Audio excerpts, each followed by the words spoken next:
juniorska regata za ovu disciplinu, za predstojeći evropski prvenstvo za juniore.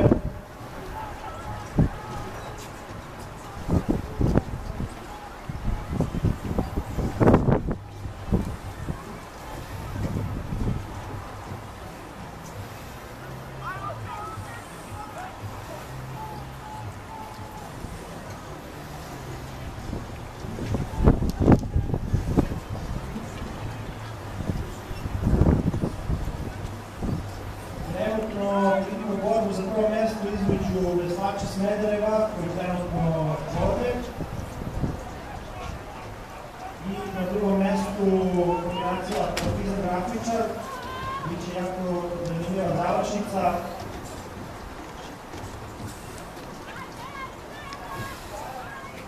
Vidimo ko će koje se stavimo u talasima u samom finišu. Smederevo sigurno drži prvu poziciju. Da li mogu veslači Partizana Gračara da ugroze to mesto?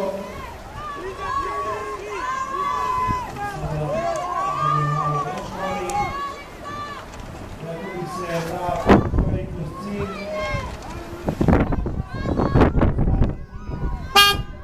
veslači na Smederevo, živo iza su kombinacija Partizan Gračar i treći koji stiži u stazu 2 Smederevo. Želim da postavljam i u ovom stilu.